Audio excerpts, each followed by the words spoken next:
Mi nombre es Guillermo Pérez, soy ingeniero mecánico, magíster en eficiencia energética y además especialista en sistemas térmicos. Entonces, esta presentación vamos a hablar específicamente de las ventajas de los aislamientos térmicos en un proceso de secado de productos. Antes de empezar, me gustaría presentarles un video de una instalación que visité y quise aprovechar para realizar cálculos y verificar las ventajas de los aislamientos. Entonces, coloco el video.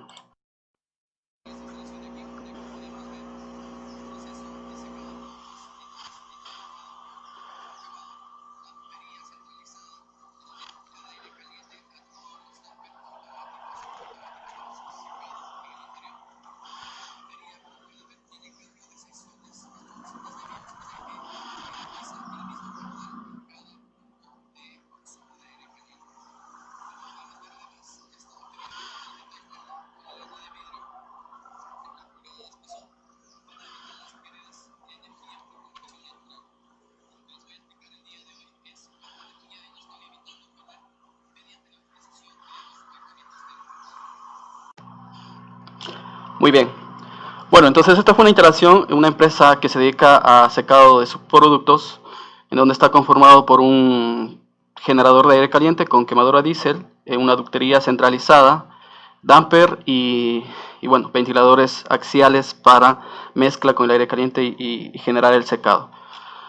Antes de hablar acerca de los aislamientos, es importante identificar la eficiencia desde la generación, un poco validar cómo va variando la eficiencia desde que ingresa el combustible hasta que se genera el aire caliente hasta el último punto. Entonces le coloco este ejemplo. Esto es un generador de aire, ¿sí?, en donde el objetivo es que el aire ambiente ingresa a este equipo y lo transforma, el aire ambiente, perdón, y lo transforma en aire caliente. Ese aire caliente tiene una distribución hasta direccionarlo al punto final de consumo de aire. Desde el tema energético, este equipo lo que me va a consumir es combustible, puede ser GLP, diésel, biomasa, en donde yo voy a tener una eficiencia de combustión, ¿sí? Además, para generar directamente aire caliente, yo tengo un tipo de intercambiador de calor, en donde voy a tener una eficiencia de transferencia de calor. La multiplicación de estas dos eficiencias la voy a catalogar como eficiencia de generación. Y en la distribución, como todo proceso, se tiene pérdidas de calor, ¿sí? Ahora, desde el punto de eficiencia, siempre les había comentado que la eficiencia es lo que yo obtengo dividido para lo que yo consumo. Entonces, en este caso, lo que yo tengo es aire caliente, que está validada por esa fórmula que ven ahí. El flujo másico es proporcional al flujo másico y la diferencia de temperaturas. ¿Y qué es lo que yo consumo? Combustible. ¿Cuánta cantidad de combustible yo consumo para generar ese caudal o esa masa de aire caliente? ¿Sí? Entonces, siempre es importante la eficiencia, lo que yo obtengo dividido para lo que yo consumo, ¿sí? Ahora, dentro del tema del quemador a diésel, es importante identificar el tamaño. Para ello necesitamos saber la potencia del quemador. Este es un quemador de 400 kilovatios térmicos, en donde está consumiendo 10 galones hora de combustible, diésel. El tiempo de operación normal de este proceso son 200 horas al mes. Y la eficiencia de generación, como les había comentado, la eficiencia de combustión multiplicada a la eficiencia de transferencia es del 80%. Para los que tengan dudas de cómo se obtiene esta eficiencia, les invito a que miren mis primeros videos en donde calculamos la eficiencia de combustión de la biomasa y también del diésel. Entonces, desde ahí identificamos la eficiencia total. Como les había comentado, la potencia térmica no es más que el flujo o la cantidad de aire caliente que tengo dividido por la eficiencia de generación. Para ello, cuando nosotros trabajamos con aire caliente, siempre es importante identificar cómo varía la densidad en función de la temperatura, ya que este valor es importante para yo poder calcular el flujo volumétrico, ¿sí? Si es que dividimos o despejamos el flujo másico, podemos obtener que la potencia total multiplicado por la eficiencia de generación y dividido para la densidad a 90 grados centígrados, ¿sí?, que es 0,9, restada la temperatura ambiente, me da cuánto flujo másico yo puedo generar con ese equipo. Ahora, ¿qué pasa si es que yo le subo más la temperatura? No le saco a 90 grados, sino que genero o le elevo el aire hasta 110 grados. ¿Qué pasa con el caudal? Si es que mi potencia es el mismo, básicamente disminuye, como pueden ver, casi en 3.500, 4.000 metros cúbicos hora. Pero si hablamos de un proceso de secado, ¿qué nos conviene? Nos conviene enviar más flujo másico a menor temperatura, o nos conviene, no sé, subir la temperatura a pesar de que bajamos el flujo másico. Entonces, esta es una pregunta muy interesante que deben realizarse los que tienen sus secadores de granos, secadores de productos, ya que lo que les voy a explicar aquí es importante. Como pueden ver en esta gráfica, esta es una gráfica de una carta psicométrica. Por ejemplo, si yo tengo mi fluido a una temperatura de 14 grados, en la intersección vamos a encontrar que me da una humedad absoluta X1, ¿sí? ¿Qué pasa si yo le elevo la temperatura a este fluido? Automáticamente, en la intersección con la entalpía, me sube esta cantidad o la humedad absoluta. Eso quiere decir que el delta H de absorción aumenta. Ahora, desde un enfoque de secado de granos, me conviene prácticamente aumentar la temperatura independientemente del caudal, ya que a mayor sea la temperatura, voy a tener un delta H mayor, y eso es lo que a mí me conviene para secaderos de granos, absorber la mayor cantidad de agua o de humedad en el producto. Ahora, para poner un ejemplo, por ejemplo, en esta instalación la temperatura ambiente inicial es de 20 grados con una humedad relativa de 70%. En una carta psicométrica yo obtengo la humedad absoluta de 0.011 kilogramos de agua por cada kilogramo de aire seco. Si es que yo le elevo 10 grados más, o sea, en mi proceso de secado no lo seco con 20 grados, sino con 30 grados, y eso hace que suba un poco la humedad relativa, aumenta la humedad absoluta a 0.024 kilogramos de agua por cada kilogramo de aire. Eso es muy importante. Solo aumentando 10 grados el fluido para el secado del producto. Entonces, la resta de esas dos humedades absolutas me da la cantidad de agua que yo puedo absorber por kilogramo de aire. ¿Ok? Desde el punto energético, la carta psicométrica me da, además de la humedad absoluta, también me da la posibilidad de encontrar la entalpía en ese punto, a esa temperatura y a esa humedad. Me da una entalpía inicial de 49.28, ¿sí? Y en el otro punto, si es que yo le elevo la temperatura, le estoy entregando energía térmica al fluido, eso hace que tenga mayor entalpía, obtengo una entalpía del 92.16 kJ kilogramo. Básicamente, la energía disponible para el secado, ya no desde un tema de absorber humedad, sino de la parte térmica, tendría disponible 42.88 kJ por kilogramo. ¿Sí? Ahora, por ponerles un ejemplo, esta empresa requiere secar 14 kilogramos de producto, le quiere reducir 20% de humedad. Entonces, quiere evaporar o quitarle 2.800 kilogramos de agua al producto. Como yo ya había obtenido en esos puntos, si es que le inyecto a 30 grados el aire al secador, podría tener la capacidad de absorber 0.0127 kilogramos de agua por cada kilogramo de aire, y además tengo una entalpía disponible de 42.88 kilogramos. Si es que yo divido la cantidad de agua que quiero absorber, divido para la cantidad de agua que puedo, o la capacidad de absorción, me da cuánta cantidad de aire yo necesito para reducir este porcentaje de humedad. Considerando un tiempo de secado, esto es proporcional, varía, ¿verdad? O sea, si es que yo tengo un proceso que quiero secarle en 2-3 horas, la potencia va a ser proporcional. Mientras menor sea el tiempo de secado, mayor potencia voy a requerir. Entonces, este es un valor variable y depende bastante de las instalaciones. Por ponerles un ejemplo, esta empresa, este producto lo seca en 8 horas o 28.800 segundos. Si es que yo divido la cantidad de aire para ese tiempo, me da el flujo másico de aire que requiero para el secado, ¿sí? Y si este flujo másico yo lo multiplico por la entalpía disponible, básicamente podría calcular cuál es la potencia térmica que yo necesitaría al final del punto.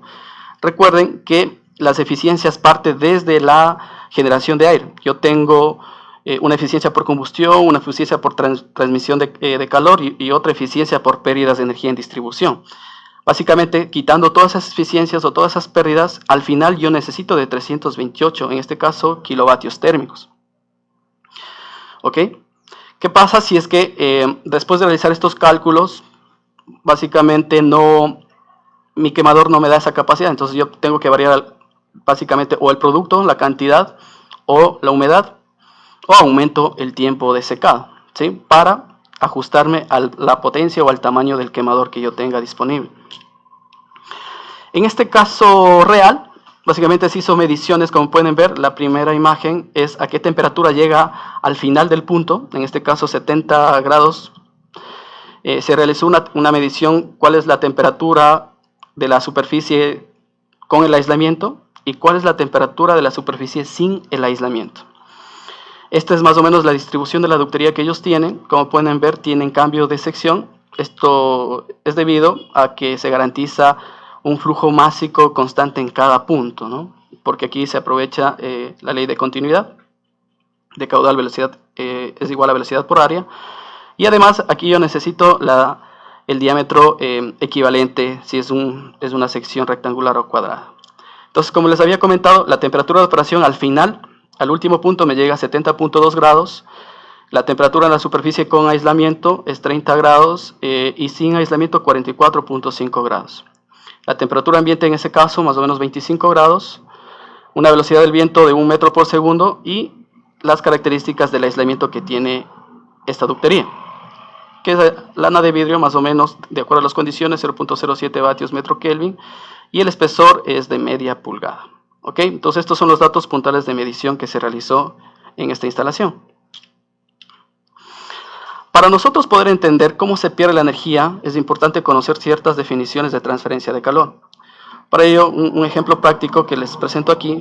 ¿Qué pasa cuando nosotros calentamos agua? Básicamente, el fuego que se genera con el combustible me genera como una brisa de calor, ¿sí? Que eso se le conoce radiación. Si nosotros nos paramos cerca de la llama, vamos a sentir esta brisa. Esto es pérdida por radiación. El contacto entre el fluido y la olla como tal, un sólido con un fluido, el movimiento del fluido con este sólido, se genera una transferencia de calor por convección, ¿sí? Fluido con sólido.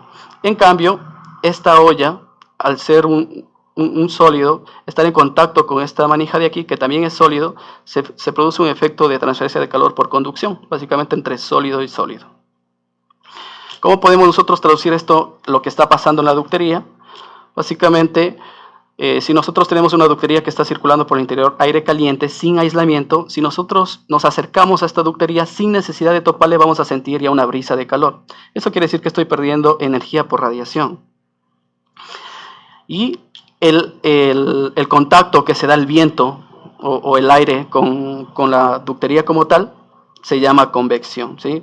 El fluido es el viento y el sólido sería la ductería, el metal propiamente. Entonces el viento está a una temperatura ambiente y yo tendría mi ductería a una temperatura superficial sin aislamiento. Y como les decía, por el interior me está circulando aire caliente a la temperatura medida, ¿sí? ¿Cuál es el objetivo o qué es lo que se busca? Siempre cuando se trabaja con fluidos de alta temperatura o baja también, aislar esta ductería, esta distribución, para reducir la pérdida de energía. ¿Cómo? Esta fórmula yo la obtuve mediante una norma mexicana, en donde relaciona todas las variables de pérdida de energía, tanto de convección, que se tiene de acuerdo a la velocidad, de acuerdo a la transferencia de calor, y tengo una pérdida de calor por convección, ¿sí? Las variables aquí importantes, como pueden ver, es la temperatura, relaciona la temperatura de la superficie sin aislamiento y la temperatura ambiente. Además de la velocidad, porque eso también aumenta o no, aumenta o reduce la transferencia por convección. Y el otro factor, la entalpía por radiación. Aquí lo que consideramos es la emisividad, de acuerdo al material, cuánto emite por radiación el calor. Con estas dos fórmulas calculamos el coeficiente de transferencia de calor total, que es la suma de las dos, y sacamos el calor perdido. Mediante esas fórmulas que en el primer caso incluyendo el aislamiento y en el segundo caso sin el aislamiento. ¿Ok? Reemplazando los datos podemos obtener lo siguiente.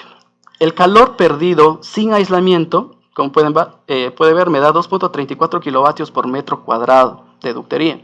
En cambio, si es que nosotros la aislamos, como está esta instalación, con media pulgada y con estas características, estamos perdiendo únicamente 0.95 kilovatios por metro cuadrado.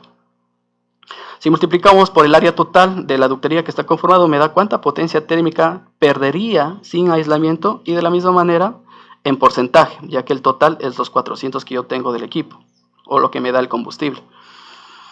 Y por el otro lado, con el aislamiento, con otro Q de pérdida, me da otro factor y se considera aquí las pérdidas que tienen ciertos tramos que no tienen aislamiento, o a veces hasta fugas de aire que no se puede identificar generalmente. Entonces tendríamos una pérdida aceptable de 25%. Si es que hacemos la diferencia, estaríamos obteniendo un ahorro solo por colocar aislamiento térmico un 20% de energía.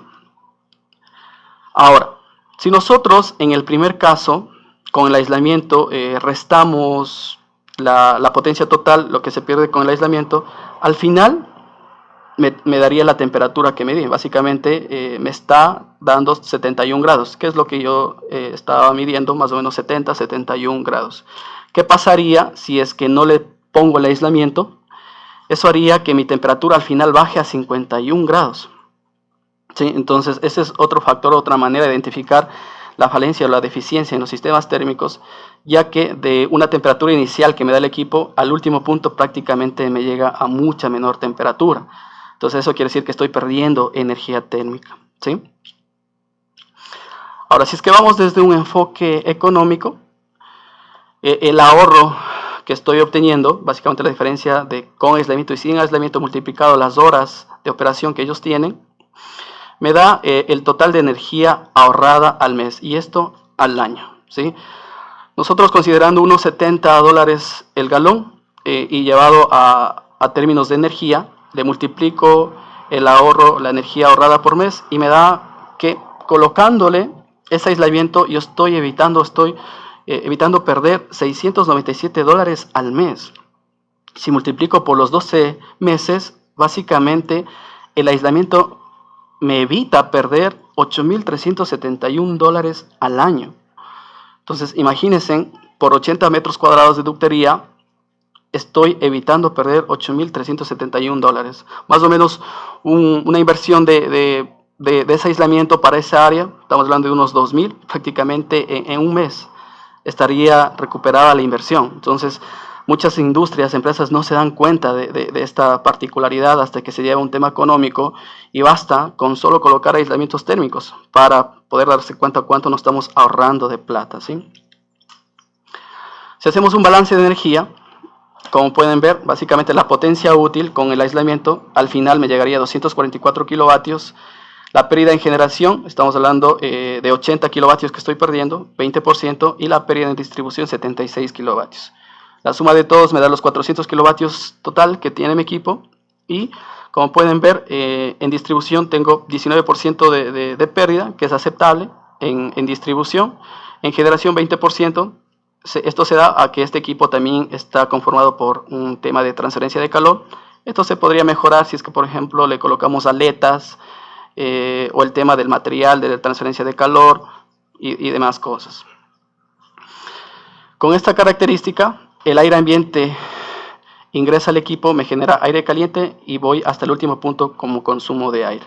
Entonces, de la temperatura ambiente, que me ingresa a 25 grados, este equipo me saca a 90 grados, y después de la distribución de la ductería al final me llega a 71 grados, que es lo que calculamos. En el caso de que no tenga aislamiento térmico la ductería, básicamente el equipo obviamente me genera lo mismo, los 90 grados al final, y como mi ductería no tiene aislamiento, al final estaría generando o entregando 51 grados. Imagínense, 20 grados multiplicado por el flujo másico es considerable, ¿no? Ok, antes de esto, quisiera hacerles un ejemplo en RedScreen del tema de ahorro de calor. Entonces, en este caso, vamos otra vez a industria. Hay diferentes maneras de calcular. Como les decía, RedScreen es un sistema de gestión de energía. Básicamente, aquí me da la capacidad de ingresar todos mis equipos a las eficiencias que tenga, y de acuerdo a toda la gestión o la operación, yo voy identificando en dónde hay oportunidades y voy cambiando eficiencias, voy metiendo costos, ahorros. Entonces, en este caso, yo pudiera considerar, en el caso de combustible, estoy operando con diésel a 1.70 dólares el galón, ¿sí? En donde voy a considerar que este aire caliente me está entregando una caldera. Y aquí hay dos opciones de calcular el ahorro. Por ejemplo, si es que yo en este caso ya tengo calculado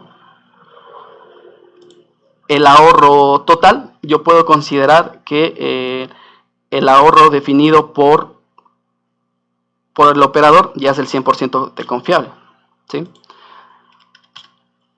Hay otros casos en donde directamente yo coloco la eficiencia de la caldera, 85%, y esta me va a considerar la eficiencia tanto de la pérdida de distribución como la pérdida del equipo. En este caso 100%, porque estoy calculando ya directamente la pérdida.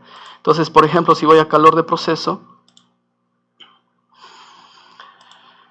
directamente he identificado que yo me puedo ahorrar lo que estaba aquí, 209.280, ¿sí? Entonces, ¿cuál es el caso propuesto? Colocar el aislamiento térmico y no tener esa pérdida. Entonces, esta opción de colocar aislamiento para 80 metros cuadrados de ductería, más o menos unos $2,000, ¿sí? En esto de ahorros incrementales, de operación y mantenimientos, en el caso de que el hecho de que ya no tenga que perder, no sé, calor extra, me evita que utilice a otra persona, o el proceso se disminuye el tiempo. Entonces aquí se podría cuantificar, pero para este ejemplo no le vamos a considerar. Ahora, entonces, si es que consideramos directamente, pueden ver que el ahorro de combustible es $8,834, más o menos lo que hemos calculado aquí, ¿sí? 8,300. La ventaja o el extra de RedScreen es que también puedo llevarle un tema de costos. ¿Qué pasa si es que yo defino de que el tema de utilizar o colocar aislamientos térmicos me da la posibilidad, o bueno, tengo que incrementar un costo operacional?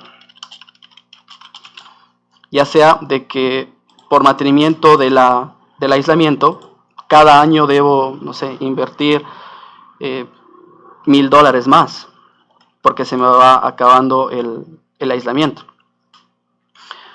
Entonces eso, y si es que consideramos en que estos $2,000 yo lo voy a hacer con un préstamo. Tiempo de vida útil de aislamiento voy a poner 5 años. Relación de la deuda, esto quiere decir, si es que hay fondos propios, voy a considerar que el 100% voy a pedir deuda. Tasa de interés de la deuda, por lo general de 8 a 10, consideremos 10% de tasa de interés. La deuda a 5 años, que es el tiempo de vida del proyecto, directamente me da cuál es el costo o la deuda que yo debo pagar anualmente, ¿sí? ¿Qué pasa? Además, 528. Y además me ingresa el costo operacional que yo coloqué, que es básicamente por colocar cada año una cierta cantidad de aislamiento, ¿sí? ¿Y qué me genera RedScreen? El TIR, y básicamente en cuánto tiempo yo recupero la inversión. Si es que nosotros, por ejemplo, bueno, por cualquier cosa me tocó gastar, no sé, $6,000 al año,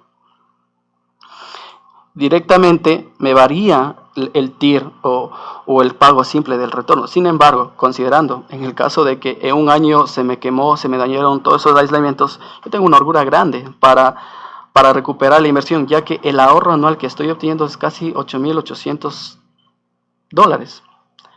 Entonces tengo una holgura de tranquilamente al año gastar lo que sea necesario, ya que va a seguir siendo positivo el flujo de caja.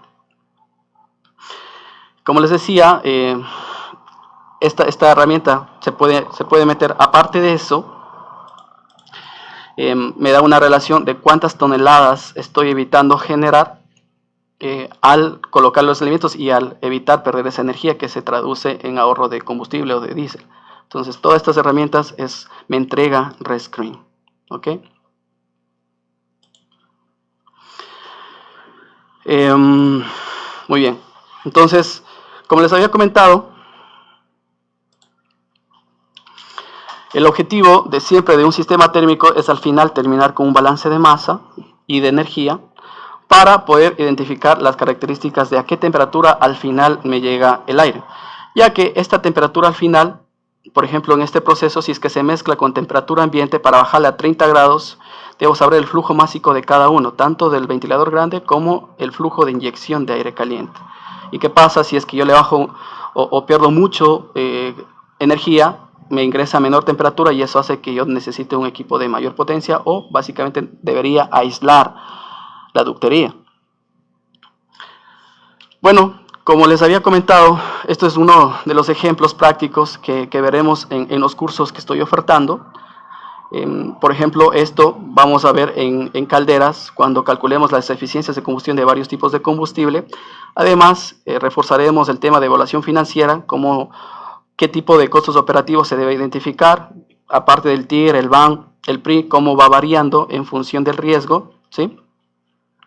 Y el tema de eficiencia, cómo identificamos estas oportunidades, por ejemplo, que no puede ser solo en ductería, también en tuberías de vapor, en tuberías de frío, ¿sí? Y, por ejemplo, para manejar la carta psicométrica, hablaremos en este curso de aquí cómo nosotros vamos variando el confort o a qué humedad nos gustaría que esté el ambiente o el fluido para que mejore los procesos, tanto de secado como de confort o de climatización. ¿Ok? Entonces, muy bien, espero que les haya servido de mucho esta información. Mi nombre es Guillermo Pérez. No se olviden de escribirme los interesados en los cursos o si quieren una información extra del tema de secado, de ahorro de energía. Les dejo mis datos y no se olviden de seguirme en las páginas como Ingeniería en Energías Renovables. Muchas gracias.